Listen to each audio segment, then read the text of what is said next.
Hello and welcome to DDOCast episode 545. I'm your host, Patrick. With me this week, we have returning to the show. It's been a while. Cordovan, aka Jerry. Hey. Welcome back. Hey, nice to be here. It has been a while, hasn't it? Yeah, well, the holidays and all Yeah. this nonsense. And I think the last time I was on was the last Ask the Devs we did. That was the summer. geez, that was like in August. Yeah. Mm-hmm. Yeah. Ooh, that's a long time ago. Yeah, and I mean, part of it too is you had holidays and your kid, and Yep. there are just all sorts of. And let's be honest, the last month and a half, really since November, I have been and I apologize, lackluster in my ability and devotion to getting things scheduled for the show. Yeah, I hear you. I hear you. Yeah, it's been rough schedule-wise on everybody, I think.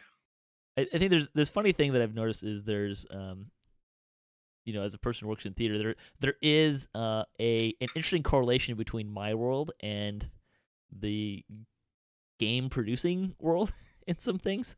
Oh, nice. Just kind of how some things work, and deadlines are pretty firm, and what slips and what doesn't, and all this stuff. But have you noticed in your world when they tell you it's a smaller project that it never really pans out that way?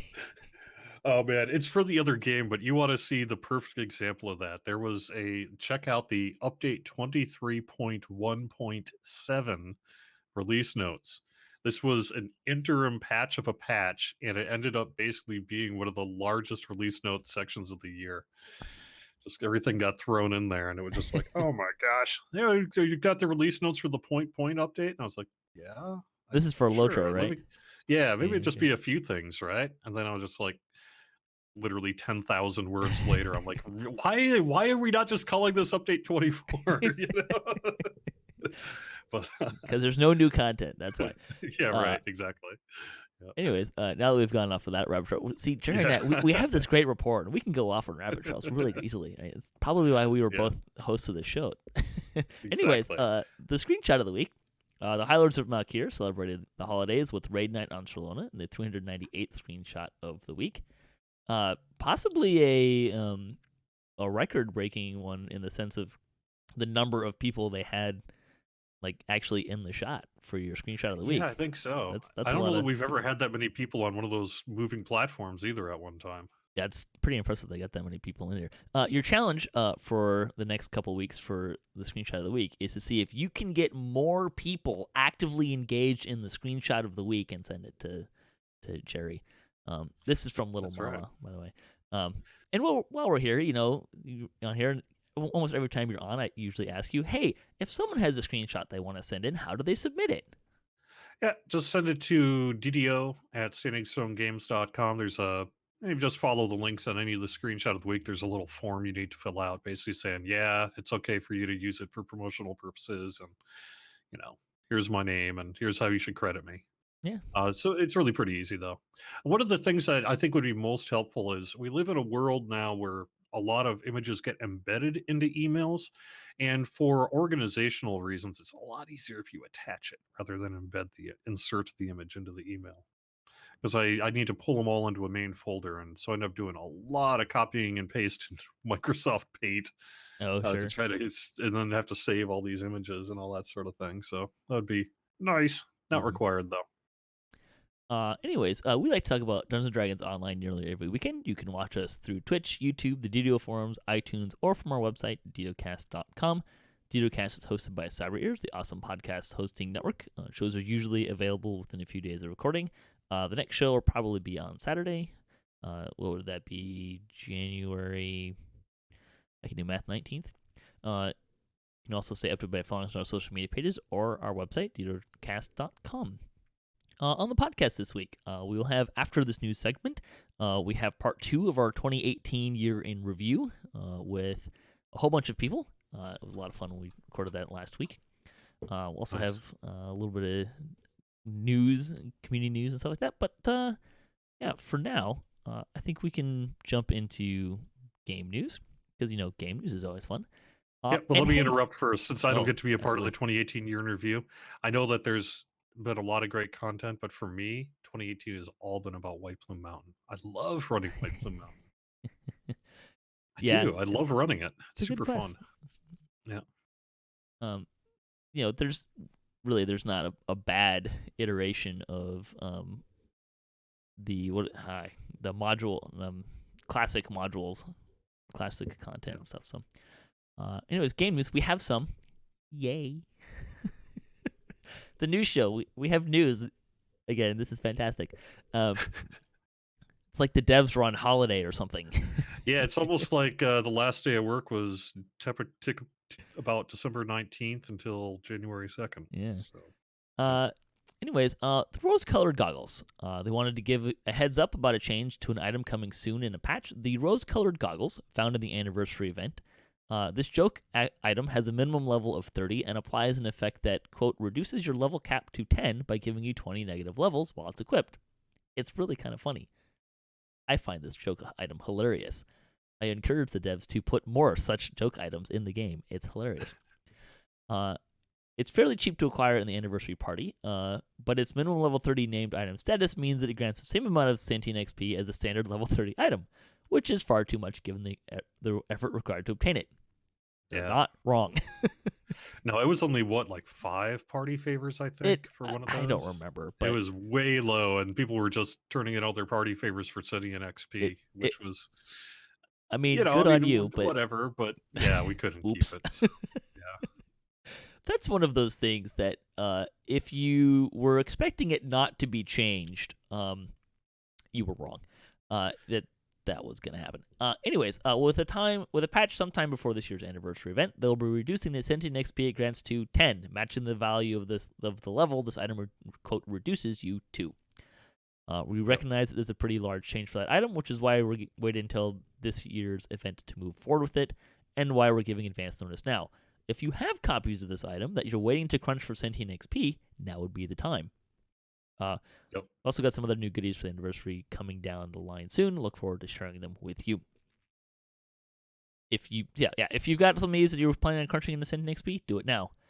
What that really brought into focus is that it's something we really hadn't considered too much of when doing, say, anniversary or event items, is what kind of sentient XP is it going to give? Sure. But it's something when we were looking at pricing this stuff, we're going to have to kind of think of a little bit more in the future. I mean, this is a great solution, right? Yeah. Turn it to 10. It's still pretty cheap. I mean, honestly, if you don't get much from the anniversary and you just want to get some cheap items to crunch into sentient weapons, it's still, or pretty sentient good, XP, it's still not bad. So not at all. If you like to run it ad nauseum. And this was something, they waited till this year. They didn't do it mid-event last time, which was, I think, a pretty good way of handling it. So, on the topic of joke items, though, we need more joke items. Like, this is great. And we'll get into this. There was one that was sort of a joke item, which we'll talk about in a little bit. But we have ideas. So before Sharn is the anniversary patch, probably, and so where the next patch is probably going to include changes to the anniversary stuff. So the team was working on what new items to do for the anniversary event, and we have this laundry list of just it's easy to come up with joke items, and it's harder to come up with really good not joke items sometimes, because you get on a roll and you're like, so the number of items we potentially could do is very large. But I know of one in particular that is pretty darn good that's coming here this anniversary. I was just thinking that a robe of many colors would be kind of fun if you put it on as custom, and every time you logged in, it randomly reset its look. So you got a new look every time. Kind of music. I want to get waffles in our taverns. Be good. Let's see. The next one. Losing gear on reincarnations. So this has come up before, and it looks like I believe there was a lot of work done to mitigate this and make it harder to happen, but it is still happening. And Jerry and I talked about this before the show. I'm just going to read what Jerry wrote, because it pretty much says what they need to say about it. I want to be careful about kind of what message I put out there. So it says we are continuing to look into these reports, and our customer service team is working to resolve any reincarnation or world transfer issues that have come in. These are typically not short turnaround times, however, as the process to identify missing items and get people back into as close a state as parity as we can is often challenging and time consuming. Unfortunately, they are also dealing with some inappropriate behavior that came in at the same time, with some players telling their guilds that they intended to see, quote, how much stuff they can scam from customer service, end quote, which means that they're also having to sort the legit from the less so. Finally, while they always work to resolve issues to customers' benefits, they have had at least one case of someone threatening legal action, which triggers a required change in the way they can interact with them. I guess all this goes to say that we are absolutely working on it. It's been a not insignificant amount of work hours. It will continue to be, and we really do want to make everyone happy when we can. So, In particular, we did have a slight blip in it over the holidays, and it seemed to be related to some game performance issues that we did we already address, or are we working to address it on Tuesday? I can't remember. We either have a patch coming on Tuesday with this, or I do not believe you uh, have. You're talking about the buyback thing. yeah, the buyback That thing. has not been patched yet. Okay, then I think it'll be probably patched this week, this upcoming week here. But yeah, there was a buyback issue where normally everything you sell that is applicable goes into the buyback queue, and then I think it's about once every 18 hours or so it cleans up that buyback queue to get rid of stuff that's beyond X amount of days. But for some reason, it fell over and just refused to start working again. So we were having to manually do that work. But this really came to a head over the holidays, because we had gone, what, a week and a half or so between world resets. And so it kind of slowed things down enough that we started to see a couple of cases of this reincarnation bug happen again. It's really been pretty much a non issue for most of 2018, but it was just we saw a little blip on it over the holidays. So if that of course happened to you, please get in touch with customer service. We're going to work to take care of it. As I said in there, it's not an easy thing to do. It's a lot of research. Unfortunately, it's not a matter of just calling up, well, let's see what you had, Um, Typically, the reincarnation bug also damages that ability of customer service to just see what all stuff got deleted, right? So I it's a would little bit of a imagine that challenging it's work. the Yeah, reason why you have this bug is because your data got corrupted. exactly And right. if your Yeah. data is corrupted, it's hard to find the uncorrupted data. Yeah. Something to But that we do effect. have some things that we can do. Like they typically customer service will try to pull an old character copy from kind of an earlier snapshot and see if they can do some comparisons and things like that. But it's time consuming, Sure. and so it's not a short process. But please get in touch with CS if that did happen to you. In terms of the best thing you can do to try to prevent this, if you are having some bad internet connection issues or something like that, don't reincarnate. Wait until things have calmed down a bit. But otherwise, the main thing you can do is when you go into the Hall of Heroes or the Fate Spin or whatever, and you do your work, and then you log out. Don't just log out and then flip straight around and reincarnate the character. Close that game client. Don't just log out, exit the game client, and then reboot the game client up. Uh, Part of the reason for that is there's an additional kind of account level sort of snapshot that's taken when you are first booting up the game client that can be helpful in a situation where there might be a problem. But like I said, really 2018 we've had the number of reincarnation issues were almost none until just this holidays, which was a real unfortunate situation. And but we are working to resolve it. So Yeah, I can imagine the frustration from a player of Merry Christmas. You have a week and a half off from work. Delete all your yeah, stuff. Don't. yeah, yeah. So, yeah, there you go. I think I'll say that. I mean, hey, get in touch with customer support. Be patient. Everyone, I think it's fair to say that everyone recognizes it's a big deal, and Yep. no one wants it to happen, and they would like to fix it as best they can. Um, so also, be truthful and reasonable when you're dealing with customer service. It generally goes better for you anytime you're talking with customer service. Uh, anyways, let's talk about some more loot. So this is fun.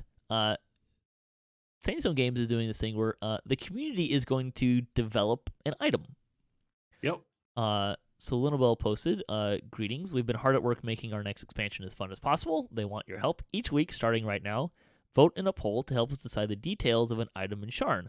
The winning option of each poll will change further decisions, and the end result will be able to be found inside the Sharn expansion upon its release. For the lawyers, the intention is to make the item based on your poll results, but they reserve the right to adjust them if necessary. You can thank me for that one. I was just like, just in case, like whatever we would approve, the community would come up with would get, shot down by licensing or whatever. We need to not promise it, right? Yeah, sure. But yeah. The first poll is simply goggles, bracers, or belt. Which I would probably vote goggles, just because I feel like there are fewer good goggles options than there are bracers and belts. I was going to kind of say the same thing, but for bracers. Definitely not belts. We have a lot of belts, but yeah, that's just my opinion. Yeah. And belt is a very convenient crafting location because it's one of the few places that you can do Constitution of False Life of Insightful Constitution. Yes, indeed. It's a really nice combination, let's be honest. Yep. So that, in any case, I believe, I don't remember what it was. I think Goggles was winning last I saw. Yeah, my guess is it is. Now, so when Linabelle came to me to say, hey, do you mind if I do this for Sharn? I was just like, yeah, it's cool. If you just say don't give people choices and just say, just brainstorm the greatest item you can think of, the likelihood that we're going to be able to actually make it is fairly limited, right? Because people by their nature are going to probably make the most OP weapon available. Sure. So instead we went the route of, well, let's do kind of a multiple choice thing instead. So that's what's going on here, is every week it's going to be a whole list of choices, and then people can kind of handcraft it that way. And then we'll probably do some kind of brainstorm on naming or something, but that isn't decided yet. So what I'm hearing here is potentially what's really going on behind the scenes is they're giving us the illusion of choice, and then the devs are all just logging on and picking the one they want. No, I'm just kidding. No. They're not doing We that. actually, Don't take that the seriously. intention is we're actually going to, like I said, unless the lawyers or licensors say no, the intention is we're going to do this thing, whatever you guys pick. But we just can't leave it open of, you design the most OP shield you can think of, that kind of thing. Sure. So actually, shield would have been a fun one to pick too. That could have been a lot of exciting. There's not a shield is another one where there's just not a, doesn't feel like there's a wide variety of named shields in the game. Part of that I think is because when you're talking about a shield, okay, well then there's different kinds of shields and all that stuff. Anyways, one of the things I was alluding to earlier, this is what I was alluding to earlier, was joke items is, for a while, Linabelle kind of ran with someone had suggested or asked, so is like there's only going to be one of these, like, ever? I know. And Linabelle kind of ran with this as a, yes, you get one per server. You may want to have a calendar to decide who gets to use it during a certain time frame or something, and of course. Jerry did his job. That's because I actually had a few people of starting to turn, being like, "Wait a second, that's actually happening." I was like, "No, this is a joke. I thought it was hilarious. It was, and the timing was good. There was definitely needed to be to rein in and say, no, seriously, this is not going to be. But as part of that, we did find out that there we should expect to see about the same amount of items as we did for Ravenloft. Yeah. To which my immediate reaction is that, are you sure? Like, because there was like 4 iterations of every weapon in the game. Yeah, it's a big task for sure. That's a lot of items there. Although I was thinking about it, it would actually be kind of fun if we had more. I kind of liked that mechanic of, here, pick one of any weapon type you want for something that's kind of thematically related. You can do a lot of fun stuff with that as well. So, yeah, I think there's something similar that's going to be happening with Sharn. So it's a good way to kind of help people get into that content. Here's a really good weapon that you can use in here. Oh, Thanks. Like it. Loot matters. Also, if you don't need it, it feeds your sentient gem very nicely. Yeah, I know, right? Anyways, Yeah. so there you go. There's kind of the. Oh, sorry. One more thing to mention. The DDO store was down temporarily this week.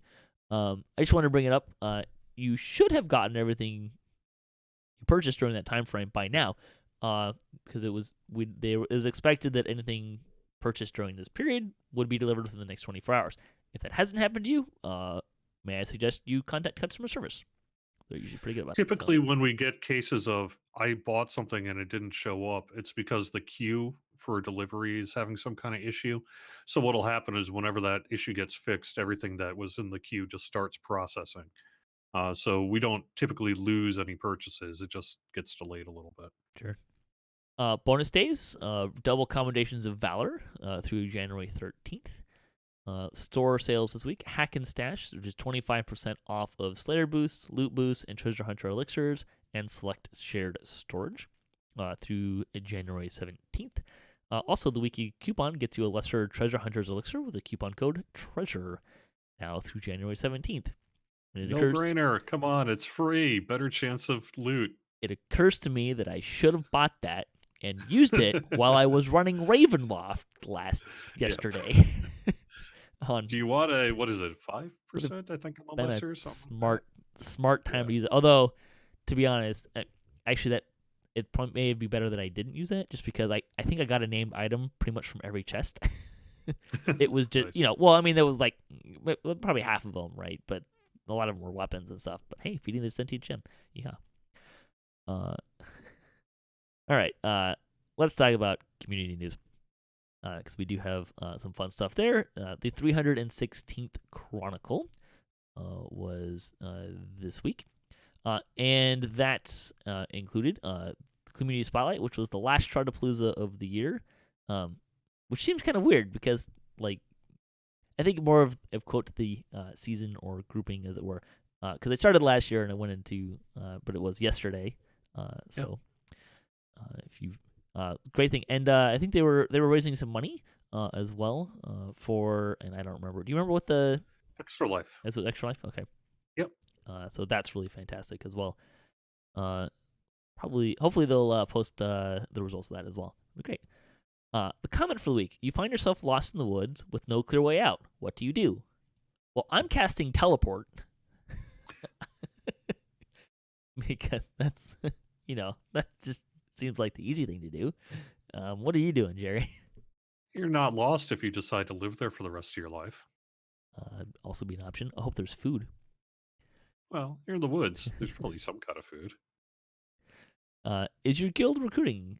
Email DDO@standingstonegames.com with the subject line Guild Hall to get your guild featured in the Chronicle. If you're looking for a guild, try posting in the recruitment sections of DDO forums. I usually take this to read between the lines and say they need more guilds to highlight. Yeah, there usually is an indication of there was none. So please come send those emails in, particularly DDO@standingstonegames.com. I assure you, it will get it'll get in there. It's not like they have a trove of an endless supply of guilds to choose from, right? Yeah. I think you, and correct me if I'm wrong, but you don't have to be recruiting to necessarily be featured, right? Like you can. No, typically it's meant for guild recruitment, right? But it's fine, I guess, if you don't want to. So there's an option there if you want to highlight your guild, or put some guild recruiting or something like that. Or hey, you could even say, hey, if you're short of guilds to highlight, our guild's doing this weekend or something. I don't know. Yep. Give them options. Fansite news. SIP had a new blog post saying no to orbs, which was a little bit of a strange title because it really was about a druid that became a repeater user. Yeah. So. Anyways, let's see. We got a shout out for episode 544 of DDOCast. Let's see. The Damsels of DDO had a. So my understanding is what the Damsels are doing now is they're actually kind of going on a pseudo weekly schedule. So 1 week they're doing they're playing DDO, and then the next week they are doing the podcast. I believe cool. That's how it's working. they were unable to do a podcast this week just because of life and things in it for one or more of them. But I think that's their new rhythm there. Yeah, they started a new time on Twitch as well. Mm-hmm. So they're on DDO stream for their gameplay sessions, and that'll be midnight Eastern every other Saturday. So there you go. Yeah, someone who will remain nameless got a real job that's during the day, so now Alessa can't stay up late. It's yeah, right. And by the way, this came up. If it's easier for you, it starts at 11:59 and 59 seconds on Saturday. So it's not overnight Friday to Saturday. It's overnight Saturday to Sunday. There you Yeah. go. Let's see other stuff. DDO Sunday had an episode with Alex and Lynn.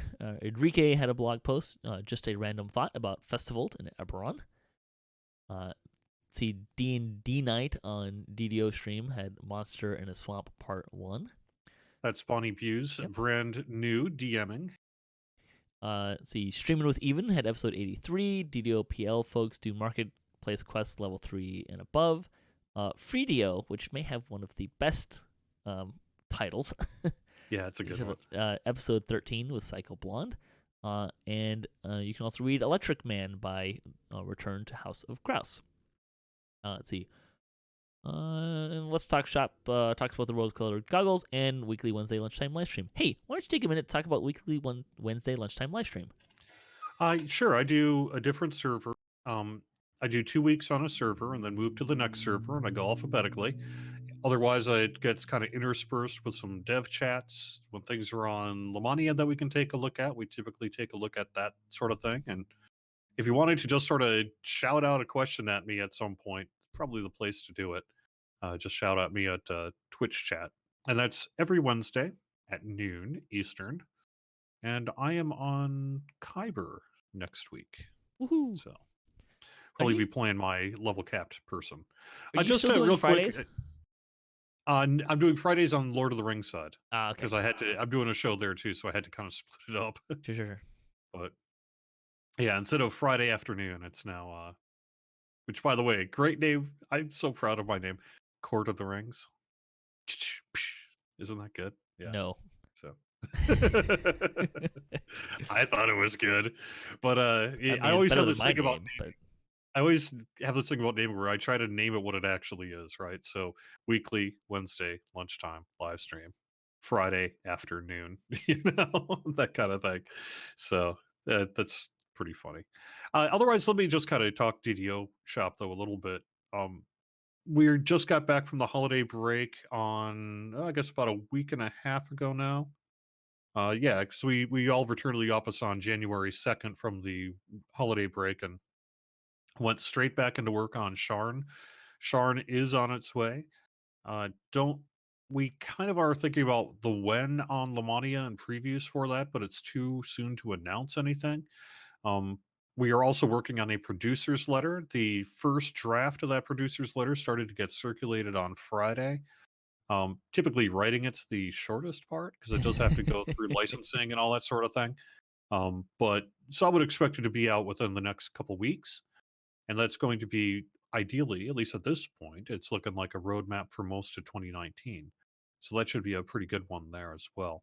Otherwise, the development team is hard at work for a patch tentatively set for kind of early February that'll include the new anniversary stuff when that hits, in addition to just kind of some bug work and odds and ends.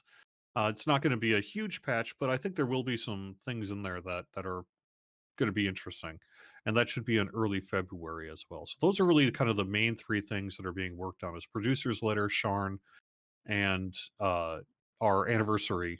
We're calling it the anniversary patch, even though it's February, like early February, just because you have to call it something. So, but we're talking patch, not update. Yeah. It's not going to be a formal update by those standards. The next formal update by number will be Sharn, I believe.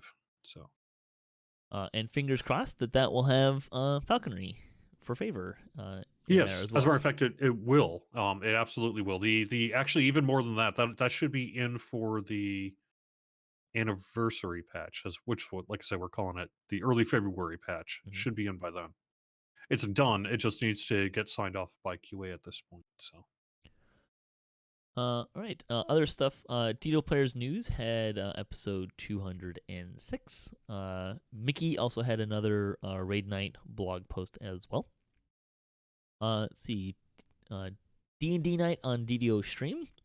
So we mentioned last week was Bonnie's first crack at DMing. She did a great job. Nicely done, Bonnie. Looks like everyone had a lot of fun. Tonight is my group, the D&D Kasplat group. nice. Which amazingly, these people are much better at staying alive than the DDO Kasplat group, which has like at least a party wipe a week. It seems like It's hard to kill parties in 5th edition. That's been my experience. But well, it hasn't been for lack of trying. I did incap. yeah, I think the first week I incapped all but one or two people, and the next week or like the second week, they were all Rent was all ready to go commit suicide by dragon. And last nice. week I almost killed the new barbarian 4 times. So there you go. But anyways, D&D night is 7 p.m. Eastern Sunday nights. We've got a rotating cast and crew. Like I said, today, the time of the recording is the D&D Kasplat group, which is me, the Damsels. We've got No Bob from Standing Stone Games, Rent and Tay as well. So it's a lot of fun. Will be tonight. Next week is Even Notes group, and the week after that, I believe, is Evil Beaker.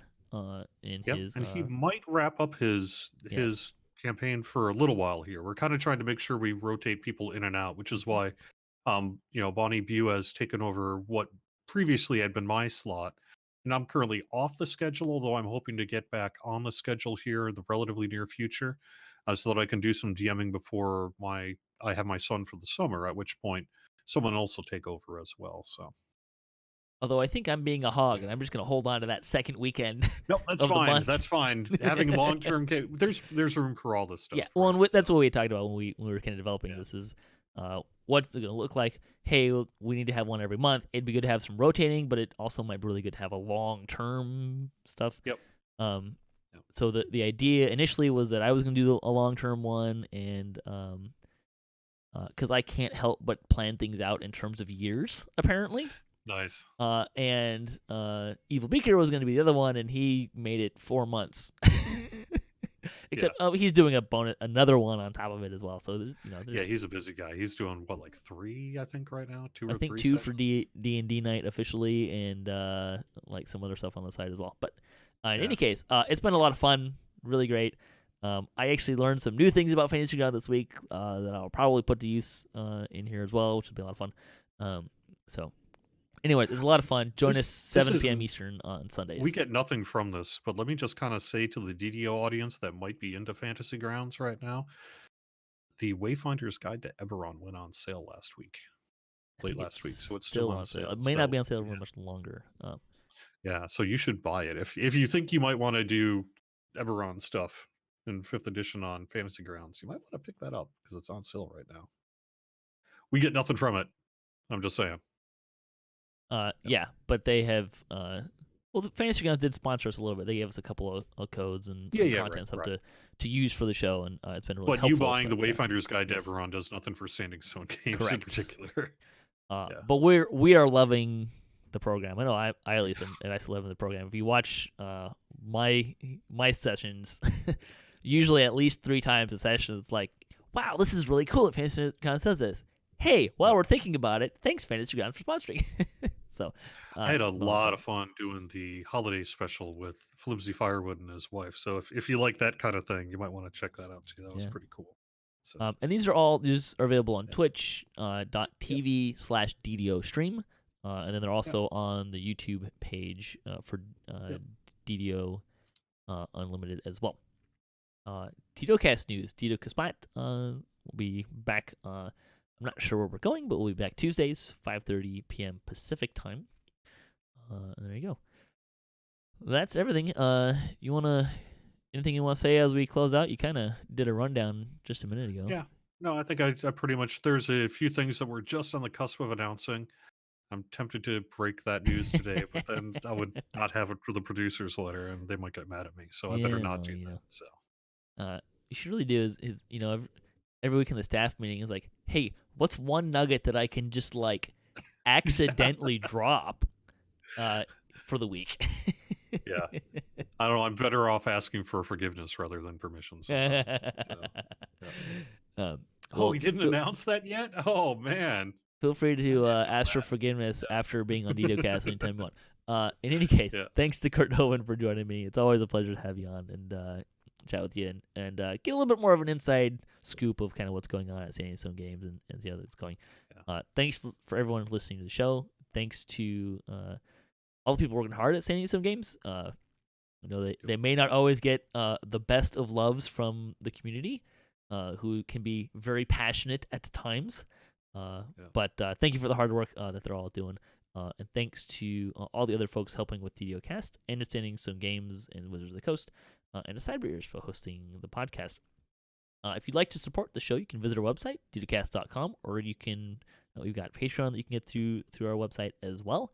All of that money just literally goes into supporting the show and kind of making sure like the bills, what little there are paid, and it's also when I do prizes and stuff. That's kind of how I'm able to do prizes a lot of times. So, if you have a DDO themed webpage or you Twitch DDO and you'd like to be featured on our website, email us at ddocast@gmail.com.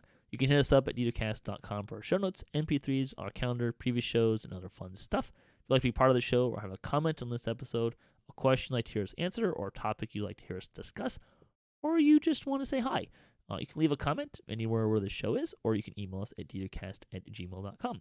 You can also find us on social media and follow us for the latest cast updates on Twitter. So stay tuned. What's next is part 2 of our year in review.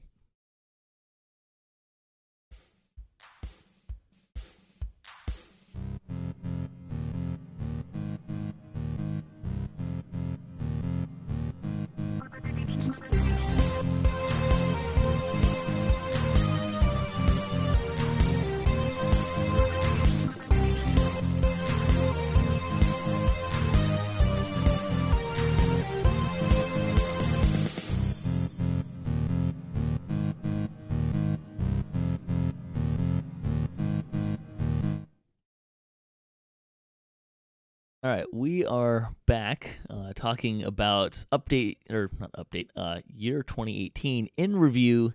We've got a whole lot more to talk about. We just kind of got rolling last time, so this will be part 2. I'm your host, Patrick. We've got a bunch of guests with us this week. Let's say hi to Arkat first. Good morning, everybody. And Taralyn. Hey, yeah. And Hephaestas. Hey, good morning or good evening. And we also have, Nimvind. Merry Nimbus. And Voodoo. Welcome hey, back, everyone. So we're talking about update. I keep saying update. I don't know why I keep saying update. Usually we're talking about updates. This year we're talking about a whole bunch of updates. The year of 2018. It was a big year. We were kind of talking about this. It was. Yeah, it was a huge year. We talked about Update 38 and Ravenloft. Yes, we know Ravenloft was not part of this year, but it had such an impact on 2018 because it came out at the end of 2017. Now we talk about Update 39, which was White Plume Mountain and Other Tales. And again, we got 5 new quests, which we mentioned last time. We've gotten a lot of quests because we had an update of... so we had... Update 39 had 5 quests. 38 had 5 quests. Ravenloft had 12 quests and 2 raids. And the update before that, Update 36, also had 5 quests. That was the Mines of Tethiamar. And then before that, we had Dragonborn, which had a raid and 2 quests. So there's been a lot of quests, new quests. So this is the first time the one thing that kind of stands out about this one to me is, we got 5 quests, but only one of them was actually a level 30 quest. The other ones were kind of sort of filling in the gaps, as it were. Which I suppose if you don't have Menace of the Underdark would probably be helpful. But what do you guys think about the quest for White Plume Mountain? Well, White Plume Mountain was outstanding. I kind of a big deal. Was fun. It was a neat concept, and the other ones, quite frankly, don't really stand out too much in my head. Sure. Like I touched on in the last episode, SSG's shown that they can adapt the content that was in the original pen and paper game into an MMO format pretty good, and White Plume is no exception to that. And yeah, the other quests are a little less memorable, but they could be fun, and some of the loot is good as stopgaps. Yeah, it's true. I like that the other quests kind of felt like there hadn't been any between 30 and 20 quests, and we have a lot of them, yeah, but like they added more, which was kind of nice. The gear is like all right. It's better in the heroic format. I feel like having that orb with +4 charisma and all this radiant stuff on it was pretty convenient for warlocks leveling up. The White Plume Mountain, I remember, hearing the note, or what was it called, the release note for the creators, or the whatever that they do every year, and yeah, and I was like, White Plume Mountain and Dragon Sentient Gem was mentioned, and I just felt so much hype, and I love White Plume Mountain. Don't get me wrong, I just didn't felt like it touched the bar that I set for it. Sure. I thought it was a exceptional quest, and if you're running at cap and you want something to do between maybe your dailies or your Reaper dailies or your end game grind, and maybe not enough time for like a Slave Lords, it's a great run to do, because you can bump up the difficulty with it if you want. It's a nice comfortable duration. A little bit what Nimvind said. I thought there was going to be more. I think I remember when the first time I ran it, I got to the end. I'm like, oh man, that's it. Kind of like running a roller coaster, and you're like, oh, it's over. Because it was good, but it did feel kind of quicker than I think we might have expected for a classic module. But the small problem was, or not small problem. What's it called? Big deal. Kind of a big deal. It was cool. It was cool. I liked the puns in those books in the library of the guy's head or whatever that quest is, and then the platinum quest is kind of a fun, whimsical little quest too. So I think that one was a really solid pack. I greatly enjoyed it. White Plume's probably one of my favorite pieces of content to kind of cycle through these days. So definitely. Kind of feel like a shorter version of Slave Lords. It does a little in some ways. It's got a nice variety of mobs, just like Slave Lords does a little bit. Although they kind of use hobgoblins a lot. Update 39 really stands out for me because, again, 3 updates in a row with 5 quests, and that I find that really impressive. We hadn't seen that 5 quests in an update in many years.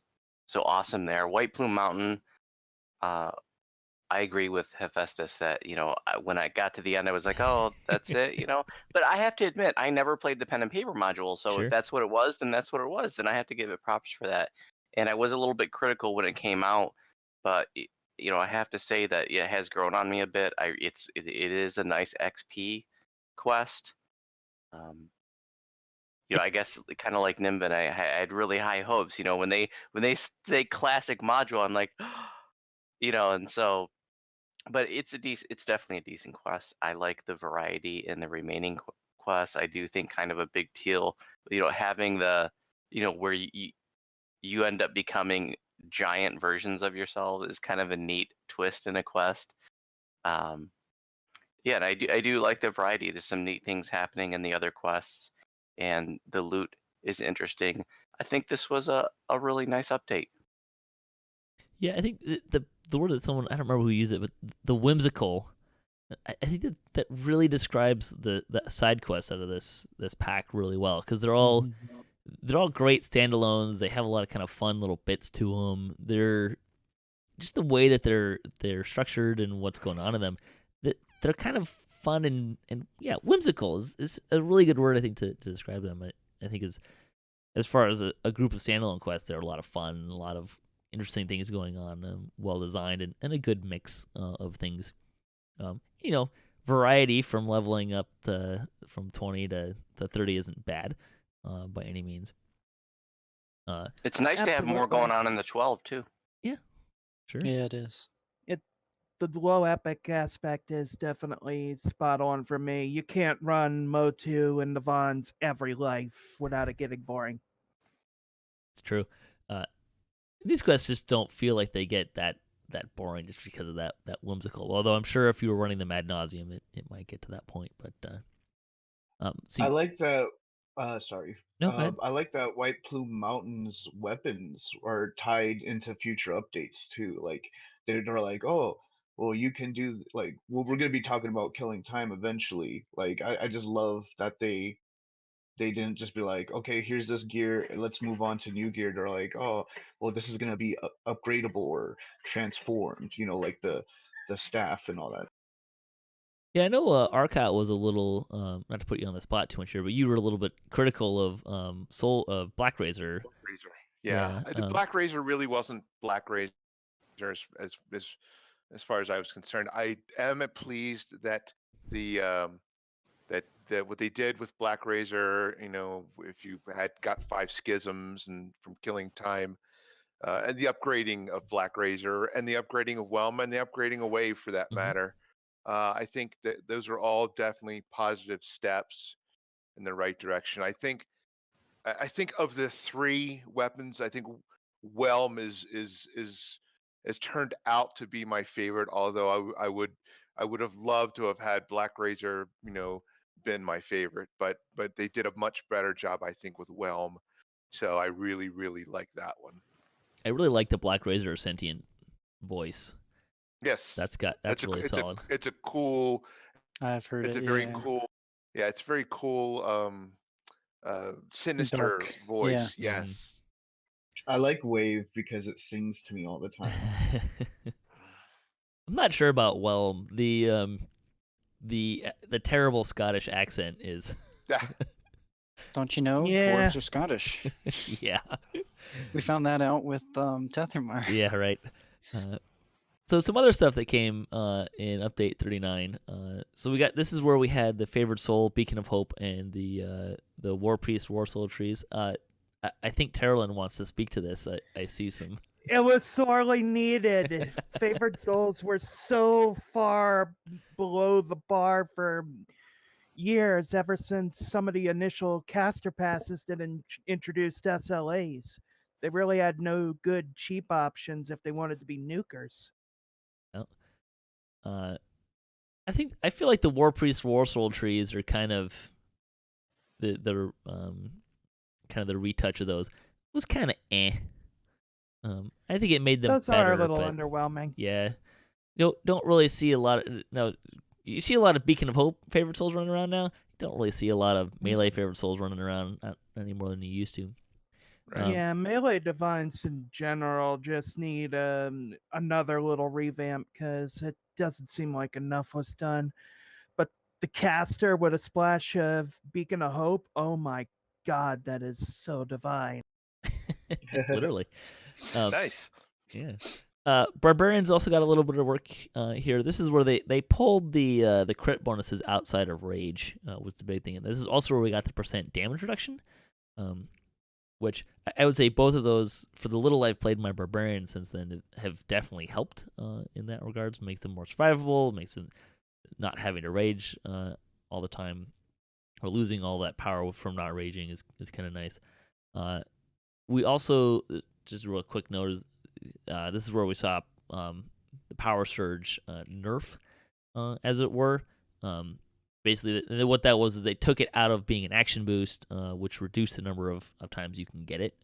I think you can only get 8 now, whereas before you could action boost increases would increase it, and you could get I don't know, like 20 of them or something like that. It was a lot. Having it as an action boost though was screwing up a lot of stuff. Yes. They said. And it didn't fit the rules of an action boost, so they made it not an action boost and functionally more or less the same. The biggest thing is it was really causing problems with prowess, which I think was kind of the thing that put it over the top, because it put that on a 1-minute timer, which was a bit of a problem for people. Prowess has caused a lot of problems. That's something else. Yes, indeed. There was another nerf in here somewhere. I didn't write it down, but that one dropped down. I think it was in the update 41. It dropped down to 50 melee power we're down from, it used to be 100, and now it's down to 50. Mhm. Yeah, we're now half. Mhm. So, we also got Druid paint out of update 39. I don't think I've actually seen anyone wearing Druid paint, Druid war paint. It's kind of lame. I see plenty of people. Do you? Maybe I don't notice it. Maybe on Galanda at least. Yeah. It feels like it's just like really tacky truck decals that they just put on the room. Mhm. Even It's a our little bit like that, but even our resident cosmetics guru and High Lord's little mama didn't seem too thrilled with it when she put it on one of her druids. Sure. Some of the other fun stuff that came out of here. We got daily dice cosmetic trade-ins. So when you get a daily dice cosmetic, you can turn it into some stuff and some bits, and then you turn those bits in for a different one. That's my favorite thing in the world right now. I like it. Ain't used it, but I like it. I'm pretty sure that at least one of my guildies bought a bunch of top hats and sold them, turned them into bits to get the wintry robe, like the bright blue one. Mm-hmm. it does look cool. I don't remember what it was called. Yeah, it does look pretty sharp. The Rizio one. Robo Winter Ice. The festival robe, it's yeah, Festival. it's beautiful. Rizio. Yeah, it is. I pretty didn't good. know you can buy top hats and turn them in like that. Yeah. Oh, secrets out. Yeah, they're not on sale anymore though. They were on sale a couple weeks ago. But I think that was kind of a neat thing, and it was that that particular NPC was also named after someone on the forums as well. Yeah. So that was kind of a nice tip of the Named cap after there. 2 people, actually. Oh, was it 2 people? Yeah, the Yeah. first and last name. Oh, okay. Oh. Very cool. Yeah, so that was that's a really nice tip of the hat. I think it was pretty awesome. The other thing, and I feel like this is Renegade Mastermaker, it was talking about last time, had a major impact, I think, on kind of how people were building tanks. We also got the Falconry tree with update 39, which I feel like has a pretty big impact on how people are building wisdom-based characters or ranged characters in particular. So let's talk about the Falconry tree. Maybe ranged a little less because they're already kind of multi-attribute dependent just on the nature and needing so much dex for ranged feats, but especially with something like monks, definitely. And being able to consolidate your DC and damage melee / range damage stat is still good for wisdom-based characters.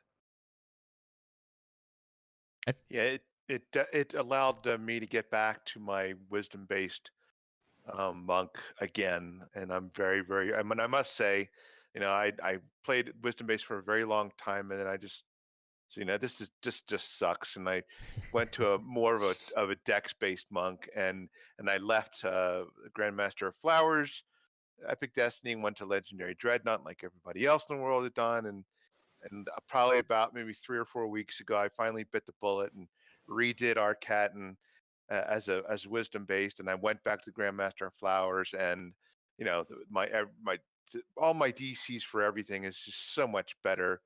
My everything is nothing is better. Just everything is better, and I just feel so much happier playing a wisdom based monk again.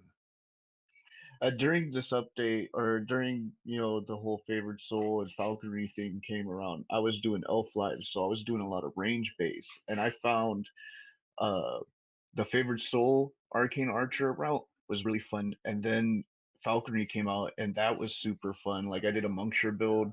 It was all fun. Like this is really good additions to the game.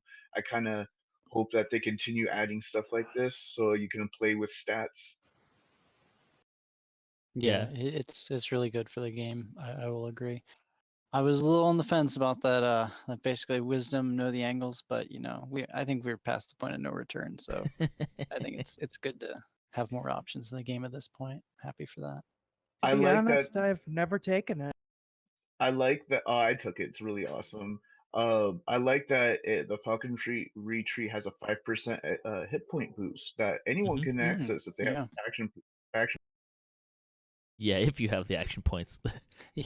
Action points these days are a little like Arkat was talking about his. I made my monk wisdom based as well. It's the one I've been playing on DDOCast Splat, and it's been a lot of fun. The Falcon, I really like how the Falcon retreat plays. Because I can use the bird to kind of lock down a second enemy, as opposed to just locking down one. So it plays really nice, but good lord, I need more action points on that character. So I like the recent change they did where melees that choose Falcon retreat can like the bird attacks are still ranged. So Yes. it's like melees have that kind of like rocket attack.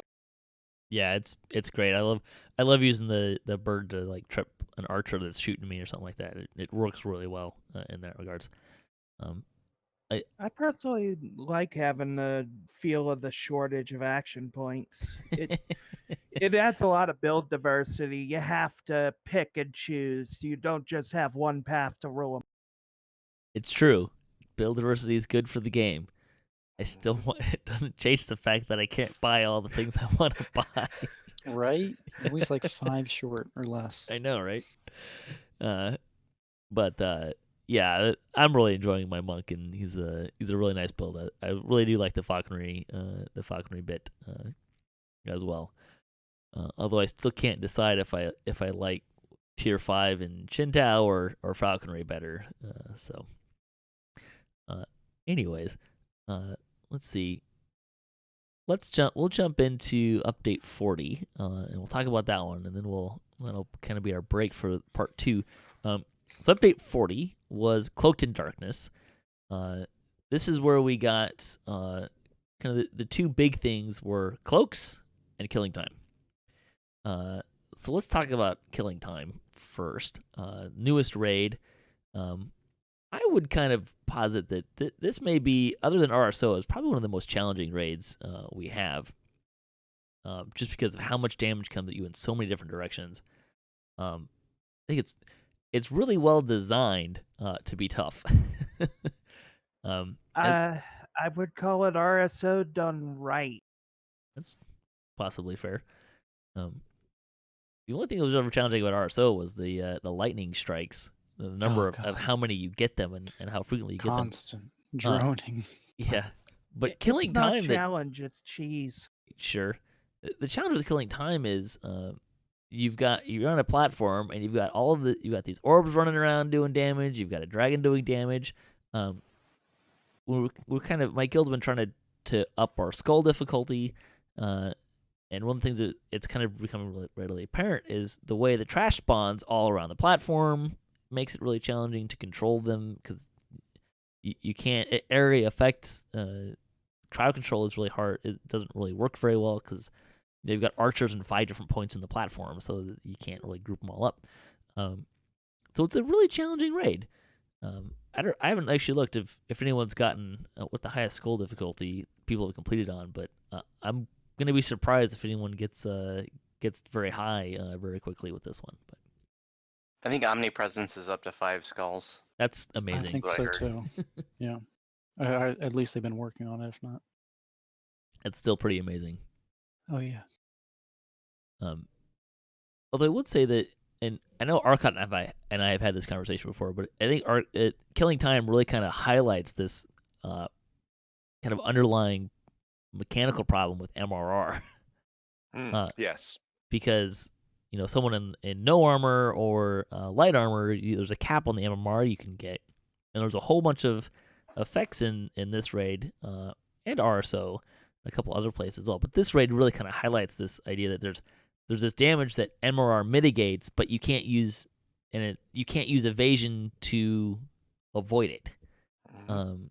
So you kind of get penalized from both sides in that regard. A 50 MRR in this raid is almost not acceptable. I mean, if you have a 50, if you're a monk or a wizard and your max is 50, because you're wearing robes or an outfit, you really need to find a way. You either need to really pay attention really, really, really hard and avoid stuff, or you need to have other things that can mitigate the magic damage of, let's say, those chaos balls. And so for example, the bracers from update 41, the Lost at Sea quest really helped there. But if you had, I would say, if you're going to do high skull reaper of this, you would really need absolute minimum of 100 MRR, and that's absolute minimum. Yep. I've noticed this as well. It's monks in so much other content. You could have a monk tank, you could have a survivable build like that, but Killing Time does turn it on its head with all the magic damage. Remember that one time we had the monk trying to tank Voo? I don't. I think it was Travel.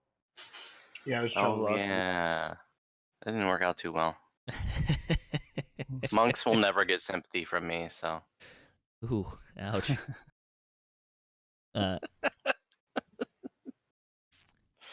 Anyways, Maybe at level 30 give them a slight bump or something, but something's got to get. I've actually been thinking, well, they need to. The other thing this raid's kind of highlighted for me is Intimidate might need a little love, in epics, just because of how much damage you get to level 30 and how much damage people can put out.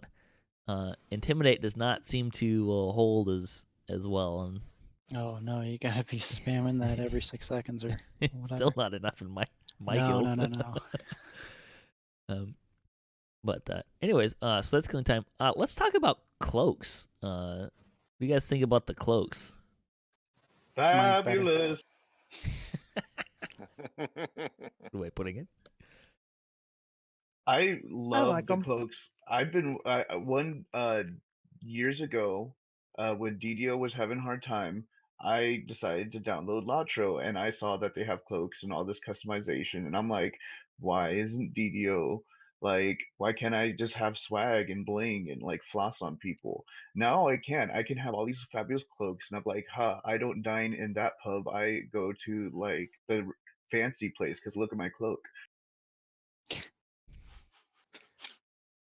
I found that I like the cloaks, but I think I've only found like 3 that I like. Yeah. I mean, I like the concept of the cloaks. It definitely brings some outfits together for those of us who are more aesthetically minded. But some of the cloak designs are so basic, especially on things you'd expect to have a more interesting design. I feel like some of them just don't fit the world. Like these yeah, sometimes. colorful geometric patterns that just don't fit anything else. The Reaper cloaks are really cool. The ones from Night Revels, which we'll talk about in a minute. And the I like the Cloak of Night. That one looks good. But like all the other cloaks, the Mimic cloak is kind of interesting. And the Mimic cloak's cool. Come on. The Remnant cloak cool. is pretty. They're a little too Mysterious one too. Yeah, they're a little too gaudy for me. If I'm being honest. I like the green steel cloak. That's my go-to right now. The Crimson Wave cloak for me is like one of my favorites. I like the crimson because it's not too much, but it's nice, and not everyone's gonna walk around with it unless they have a lot of glamour dust or unless they get lucky in a gold roll. So like it puts me separate from all the normies in the server. You know what I'm saying? All the surf peasants. For me, He knows what I'm talking about. Two really stand out. One is the one they had for free in the shop for so long. That deal's passed, but the Ranger's cloak, it it's actually a pretty good representation of a ranger's cloak. And the other is kind of understated, but the slate scale capelet from Mines of Tefyamar, it kind of is a half cloak, and it goes really well Oh, with yeah, the that one's neat. anniversary armor. It looks nice too. I don't know if I've seen that one. It's added a lot of visual diversity. Yes. And Hmm. that's been kind of exciting. It is beautiful, and I love how months later we're still at a point where we'll see cloaks and we're like, oh, what's that cloak? So they added quite a few, and I agree that some of them don't really fit really well, but I am pretty impressed with the number of different visual cloaks that we have, and looking forward to more. And for those who really like grinding Reaper points, I think they ought to have a special Reaper cloak at 100 Reaper points for Oh my the gosh. 3 One people with in this game that room have for your gotten that wings to many. go through, of course. Do I want to even think about how many Reaper XP that would be? I like that when cloaks first came out, people who bought the super extra white plume mountain pack got the blue cloak for free, and then the ranger cloak was given up for free. And it gave me this great idea that you can color cloak code raid teams. Like, okay, I need you guys to the west, or you're chasing the dragon and killing time. You guys put on your little free ranger cloak. Everyone who's not wearing a free ranger cloak, you follow me. That's yeah, maybe. There's some people that think would Maybe for capture the flag. yeah. Could do some team uniform stuff. We actually have a guild armor, but I don't wear it because I'm not a fan. Oh yeah, Oh, what's that's the kinda guild cool. armor? Oh, I'm it's curious like now. this blue pink. Starter rack. No, it's like a blue pink pastel-y Oh, looking is that armor. the Allocator's Happlement? Maybe Oh, that. That is it awesome. might be Yeah, that. it is. Not a fan. Anyways, Well, that's what you wear the mimic cloak with. oh boy. And then a spiked turban. But I would say though that in closing on the cloaks that we've come a long way from the days where everyone was either no helmet or Minos Legends helmet. Like those Oh, were- yeah. Or the United Colors of Dragon Touch. Yeah, that too. But anyways, the other thing we got on Update 40, we got Night Revel's revamp, which did a lot of changes to that. We had the new Gravework and the Spectral Dragon ones, but it also turned the farming for keys and stuff into an instance base as opposed to the just kind of the public area, which having on the other side of it, I feel like that was a good change because I felt like I got more keys faster. I think one of the reasons why we kind of went into this like camping direction was it the key rate was so low, but once you with the instance farming, I felt like it was pretty quick. Yeah, I felt it was more fair too because Yeah. you would have groups in the old way. You'd have groups of 12 just sitting, in a well-known spawning area, and they would just because there were so many of them, it was very difficult for a 1 or 2 person party to actually get any kills. So no, I think this instanced version is much more fair. And you get experience for it. It was amazing. I got like 4 epic destinies, a brand new car, and a guidance counselor out of it. It was Yeah, What game were you I playing? love Night Rebels, and just every year it's just we get more stuff, more dungeons. I love the revisit of the Spectral Dragon, and I love some of the retroactive changes they made, like making the little Vorpal Spectral daggers bound to a count instead of bound to a character. I love that. Yeah, that we got new loot added. Interesting loot. I love that every year they're coming out with a different color scheme for, the Reaper plate and the Reaper helm. Was anyone else This not a is fan of the green? It's just a I was model. really Nah. wanting the green. I love the green. I was I hoping didn't for care purple. for it. I wanted purple. Yeah, Purple's like- next year for sure. definitely. I like the green, especially paired with the black. It makes for a nice little radioactive look. Ooh, black Black would be a good color. I want a black color. That'd be good. I want pink Reaper armor. Yeah, I'm sure. Purple and pink. I figured are the two colors that would get the most buzz. I was Wait, actually a little let's go surprised for at the that. whole Power Ranger theme: pink, blue, all. Yellow. But I'm Ooh. just hoping Reaper that by Life next, 4 Psycho Reapers. I would love that. If it comes out in the yellow that Arkat's got here on his sweatshirt, I'm not sure about that. It should. Fear Reapers. Yeah, maybe. Yeah, Fear Reapers. Yeah, they're Anyways, so what do you guys think about the Spectral Dragon coming back? I I'm think so it lost a glad. little weight. It seems thinner. I liked what they did with it. I thought it was a pretty good little dungeon. It fit really well with all the night revels. Didn't take too long. right. I thought it was a little too clicky. Yeah. You had to, run around, move all the mirrors, which Sure. never really anyone's favorite, at least not Yeah, mine. I bet you there'll be some more mouse sales with all the worn out, buttons. Yeah. There was a lot of, now go back again. I don't know. I wasn't crazy about it. I thought it was fun to see the dragon again, but that was kind of it. Mm-hmm. And The whole- I feel like they kind of destroyed it by making it so the only reason you want to run it is if you need a cosmetic. Like the spectral skills were only for cosmetics. So like, it It's kind just of the like, cloaks. yeah, like the it was only like, uniform. why do I need to go in here? Or maybe That it was the one only, but- issue with it for me. The other issue is just the Baba-esque mechanic of basically repeating part of the quest with the mirrors. But I do like that they brought Eternity back. She was an interesting monster, and it sucked a lot.